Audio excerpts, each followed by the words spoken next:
It isn't the first licensed game that we're going to be talking about on this show, and believe it or not, it is not going to be the last. Oh, I've been waiting for this one.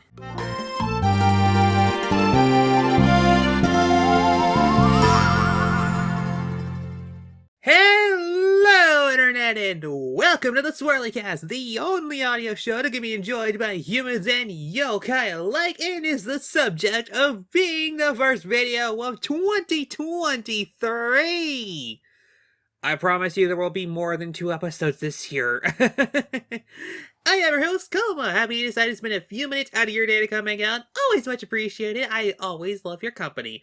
And with formalities out of the way, what is on the mind today? You saw that intro, didn't you? Yeah, we're talking about another licensed game. But this one's incredibly special to me because it has a very deep nostalgic connection. We are talking about Bakugan Battle Brawlers. Now, for those of you who grew up in the 2010s, you're probably questioning yourself as this, wait, why are you talking about this game? To which I reply, if you grew up in the 2000s, I imagine that everybody who did is now having a nostalgic flashback. And lots of good ones at that. You're welcome, by the way. Anyway, Bakugan Battle Brawlers was a huge thing back in the day, mostly during the mid to late 2000s, and so, to capitalize on this, Sega Toys employed the efforts of Now Pro Entertainment, who have made a few different games, to make a Bakugan video game that is just like the show and just like the actual, real-life game. And I think they have succeeded masterfully in that. So let's talk about it. This first game was based on the original series, the Series 1 of Bakugan before all the stuff in New Vestroia happened, all that other stuff. Now, you don't gotta worry about that. This is OG. It actually features a unique story that is different from the actual anime series, which we'll get to that in just a minute. The game was released in 2009 and was published by Activision. Okay, look, I know they have a bad rep nowadays, and rightfully so, but this was back before their scandals happened, so I'm going to look the other way and say that this is not an Activision game, this is a Now Pro game. And Now Pro are developers that you might be familiar with, but have never actually known that they made certain games. I'll list off a few for you. Sonic Riders, the Mario Baseball games, Katamari Damacy, in their most recent efforts, Pac-Man Museum Plus and Pac-Man World Repack. They made those games! It wasn't Sega, Nintendo, or Bandai Namco. No, it was Now Pro Entertainment. Listen, say what you will about licensed games, that's quite a pedigree. Like Sonic Riders especially, wow, that's a jump. and 12 of their still getting games, but that's besides the point. Anyways, the game centers around an upstart battle brawler. That's you, by the way. You had to rise up the ranks and become the world's greatest player. It's a simple premise, but it worked for a game like this. And it also helps that this game in general is just friendly towards newcomers of the show. You don't need to have prior knowledge in order to enjoy the story.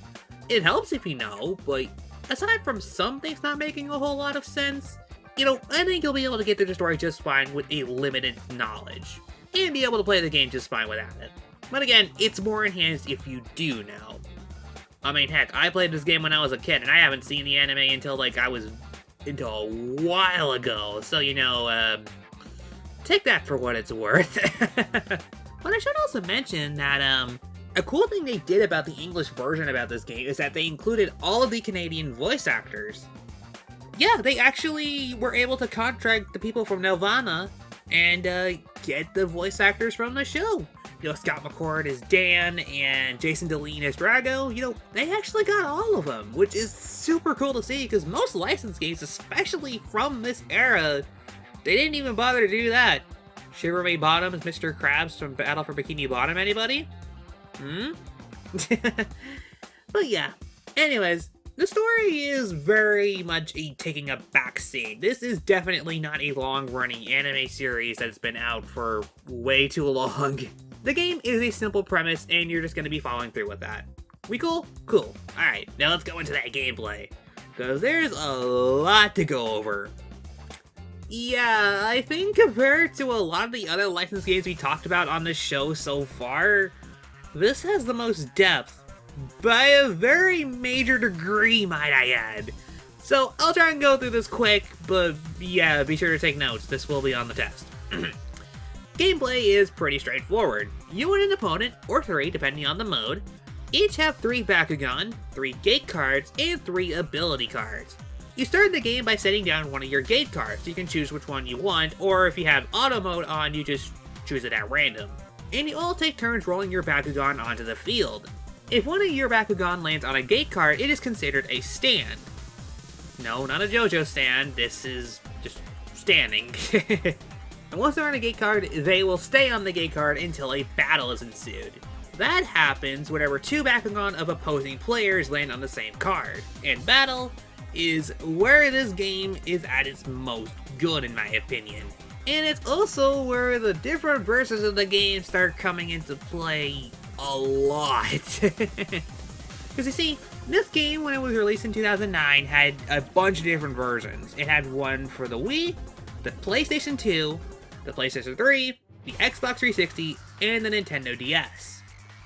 As you can imagine, the console versions and the handheld game are very different from each other, and even some of the console versions are different from their other counterparts. So I'll try and go through them pretty quick once we actually get to the battling proper. After a battle is started, you need to pay attention to your Bakugan's G power. That's the number you will find on the bottom of the screen if you're playing on the console versions, or on the bottom screen if you're playing the DS game. Basically, you need to pay attention to that and make sure it's as high as it can possibly be, or at least higher than your opponent's. After the battle begins, the gate card that you both landed on will be shown on screen. You can gain G-Power bonuses, or essentially that means your Bakugan's strength, depending on the attribute and the number that's on the card. And you can also get a variety of different effects on gate cards as well, and it also determines the type of battle. But we'll cover that in just a moment.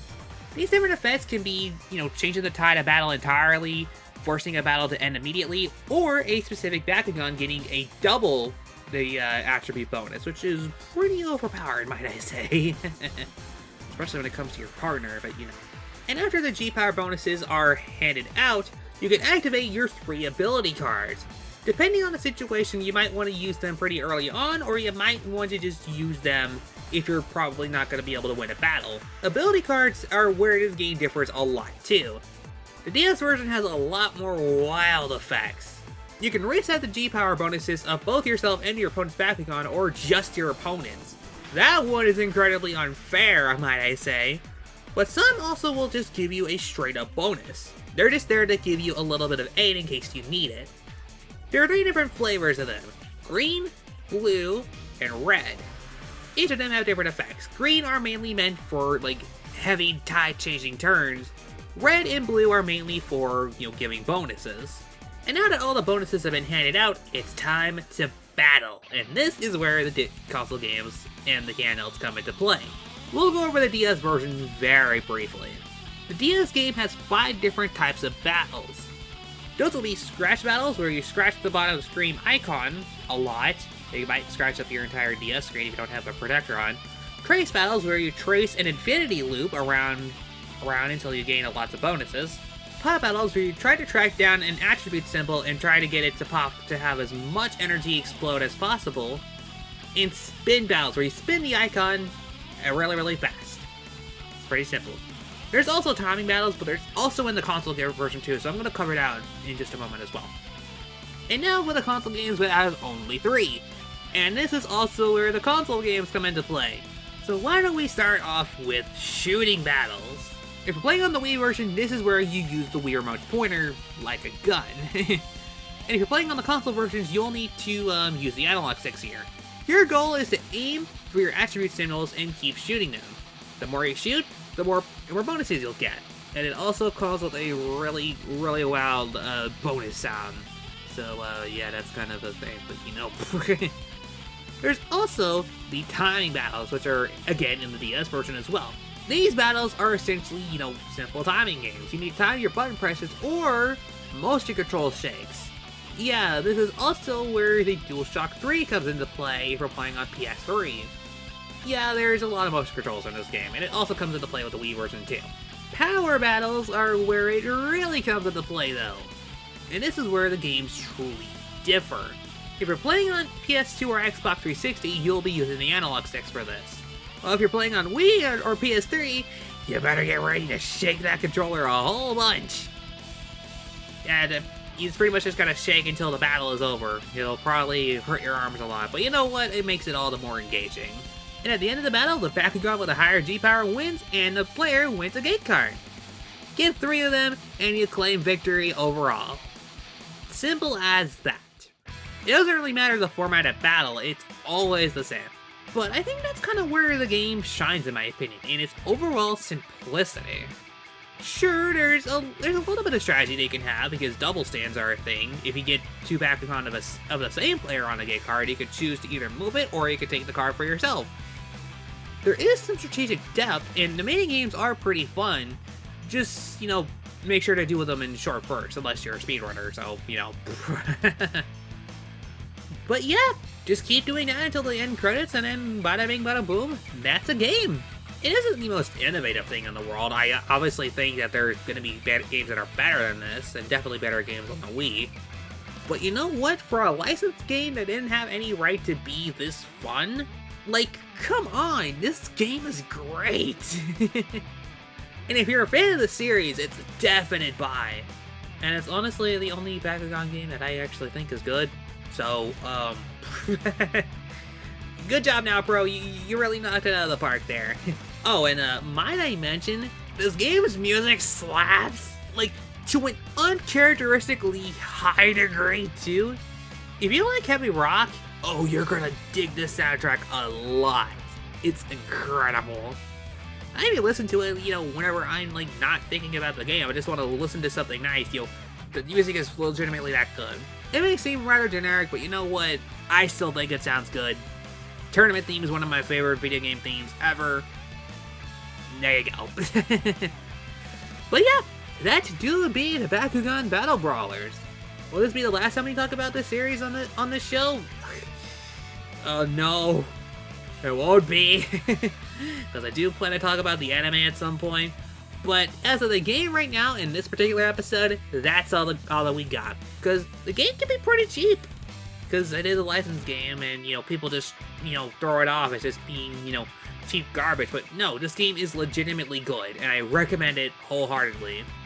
If I had to pick one version of the game that I would recommend others, I would honestly say the Wii game. Just for the immersiveness of being able to throw the Bakugan like you were in the actual game. There you go. Or if you want a good-looking version of the game, Xbox 360, there's that. It may not be compatible with Xbox One or Series X, but like, Microsoft, you bought Activision, give Bakugan on Xbox, please. I will do anything.